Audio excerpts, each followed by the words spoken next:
네, 평소에 이제 존경하던 그 두 분의 그 발제자님을 통해 가지고 많은 그 주택 관련된 얘기를 들을 수가 있었습니다.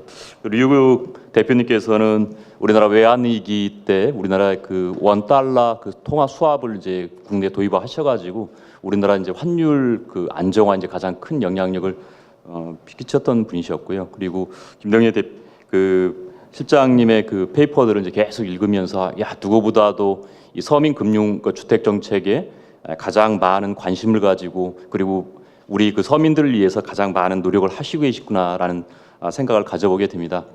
예, 서민의 그 주택 정책 관련해 가지고 그 전체적인 발표하셨던 내용들을 그 정리해서 본다고 한다면 과연 그 국가가 이러한 그 서민 주택 정책에 어떤 역할을 할 수가 있을까라고 하는 부분하고요. 그리고 여기에 참여하는 이 서민들 그리고 일반 이 주택을 구입하고자 하는 사람들이 어떠한 그 생각을 가지고서 이제 금융 조달을 해야 될 것인가.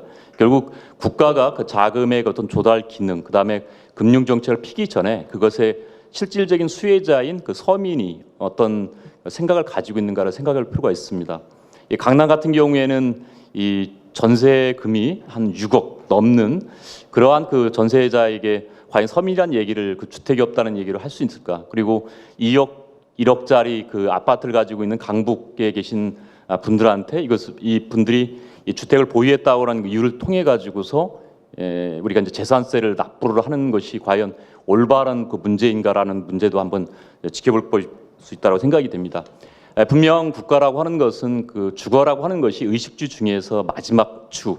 그러니까 우리가 메슬로의 인간 욕구 5단계에서 가장 중요한 것이 안전 욕구 중입니다. 그러니까 생존 욕구를 지나서 안전 욕구를 충족을 반드시 시켜야 되는데 이 안전 욕구에 대한 충족 자체는 제가 생각에는 국가가 이 부분을 해줘야 된다는 생각이 들고 있고요. 그래서 보니까 아까 김대경 실장님께서 하셨던 부분 중에 이 LTV나 DTV가 높은 국가들 같은 경우에 특징 중에 하나는 바로 이 산업복지가 그러니까 복지가 발달되어 있는 국가들에서 나타나는 현상들입니다. 그것은 뭐냐면 이 주택 자체가 어떤 그 지대를 추구하는 어떤 그 기득권에 의해 가는 기득권에게 이익을 주는 그 수단이 아니고 실질적으로 국가의 그 복지 수단으로서 가는 국가들에서 나타나는 저는 모습이 아닐까라는 생각을 가져보게 됩니다. 그래서 이 국가 그 차원에서 의식주의 가장 중요한 이러한 그 주거 환경을 그 국가 정책적인 차원에서 지원해줘야 되는데 아까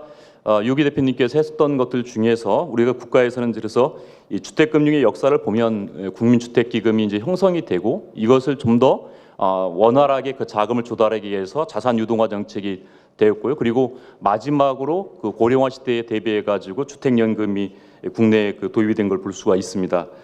그래서 이 직접금융과 관련되어 있는 그리고 직접금융과 관련되어 있는 기본적인 어떤 정책적인 이 제도는 그 국내에서도 어떻게 보면 마련이 되어 있다는 측면을 보여주고 있고요. 그다음에 간접금융은 우리가 그럼 서민주택에 필요한 그 부분들에서 이제 바로 필요한 그 주택 금융을 어떻게 조달할 수 있을까라고 하는 것은 이 금융기관들이 다양한 이 제도를 통해서 마련하고 있는 것을 볼 수가 있습니다.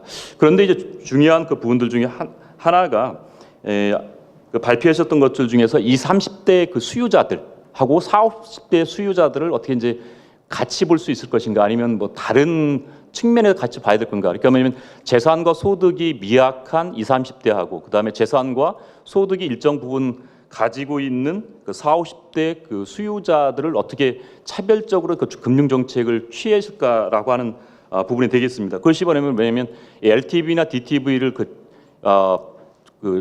우리가 적용을 할 때 이러한 그 부분들을 동일한 그 관점에서 이제 적용하다기보다는 이 부분들을 좀 분리를 시켜 가지고서 봐야 될 거 아닌가. 그래서 아까 제안했었던 것 중에서 이제 초기 구입자하고 그다음에 주택 가격을 이제 고려를 해가지고서 이 부분을 했다라고 하는 것은 당연히 그 정책적으로 제가 생각하기에는 국가적인 차원에서 이제 그 부동산 대책이 계속적으로 발표될 때 고려될 부분이 아닌가 생각이 됩니다.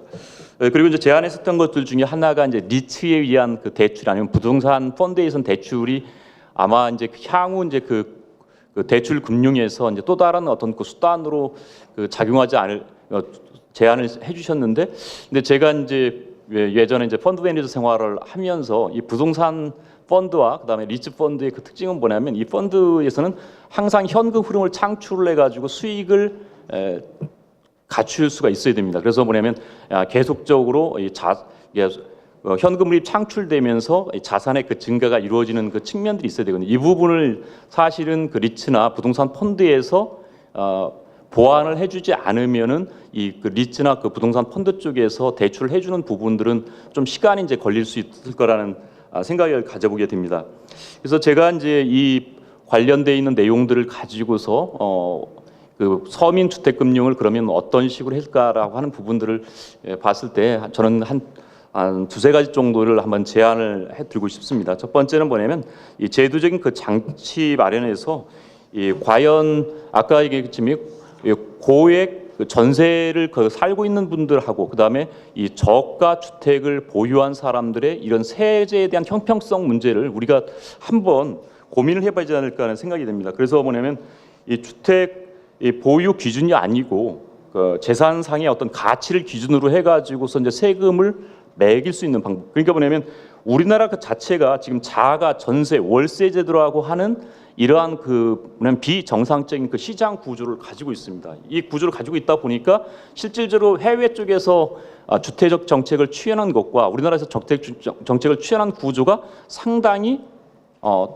틀린 가능성을 가지고 있다라고 하는 겁니다. 만약에 주택 가격이 안 오를 것 같으면 전세로 넘어가면 되는 거, 주택 가격이 오를 것 같다면 전세에서 주택으로 이제 넘어갈 수 있는 구조를 우리나라는 그걸 마련해주고 있는 실정이라고 볼 수가 있고요. 그 다음에 이 다주택 보유자에 대한 그 세제 혜택, 그다음에 면세제도 부분에 있어서도 조금 이제 다른 국가들에 비해 가지고는 좀 사각지대에 있는 특징을 가지고 있다고 볼 수가 있습니다.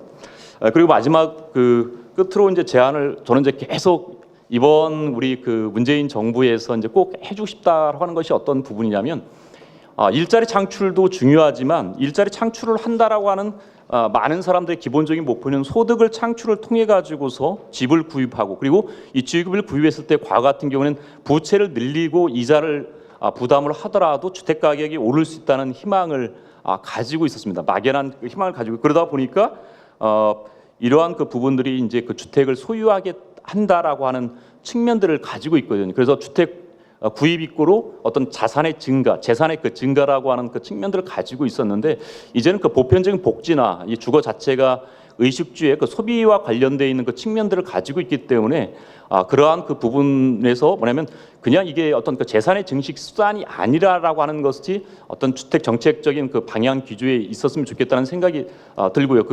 그것을 보완하기 위해서 이 정부 정책 차원에서 지금 현재는 영모기지를 통해 가지고 주택 연금 제도를 하고 있고 그다음에 사전적으로는 우리가 주택 청약저축이나 주택 예금을 통해서 주택 기금을 마련하고 해가지고 주택 마련하는 그 정책을 해주고 있는데 이 두 가지 정책이 또 통합돼 가지고 그러니까 내가 그 직장을 처음 시작을 했을 때 우리가 주택연금이라고 하는 것, 평생주택연금이라고 하는 것을 가입을 하고 그 가입을 한 삶에서 일정한 시점이 지나면은 국가에서 제공하고 있는 서민주택이라든지 아니면은 우리가 임대주택을 받을 수가 있고요. 그리고 이것이 일정 부분 지나가지고 사용을 하게 되고 그리고 나서 이제 우리가 그 퇴직을 했을 경우에 바로 그 영모기지로 전환이 되면서 서로가 내가 직장을 그 직장에 들어가면서부터 이 국민연금과 같이 이 주택연금에 가입을 하고 그것을 통해서 주거 환경도 마련하고 그래서 그 주거의 안정을 통해 가지고 어떤 그 삶의 그 질을 확보할 수 있는 만약에 이러한 과정상에서 이제 국가의 그 재원이 아까 보면은 552만 가구가 이제 지금 전월세 서민 가구로 되어 있었고 그다음에 여기에 필요한 주택 구입 자금이 한 1,400조 원 정도 된다라고 류기 대표님께서 이제 아마 말씀하셨던 걸 볼 수가 있습니다. 이러한 그 부분에 있어서 필요한 그 자금이 필요하다고 한다면 저는 이 국민연금을 다른 데서는 쓸 게 아니고 그 국민연금과 이 주택연금을 그 연계를 통해 가지고서 이 서민의 그 주택 문제를 그러니까 주택 그 금융과 관련되어 있는 문제를 우리가 금융기관이 어떤 위험 공유라든지 어떤 그 위험의 그 전가라고 하는 그 측면도 중요하지만 우리가 가지고 있는 어떤 공적인 기금인 그 국민연금을 통해 가지고서 이 그 어떤 그 주택과 관련된 금융 재원을 마련할 수 있을까 하는 생각이 듭니다. 예, 이상 마치겠습니다.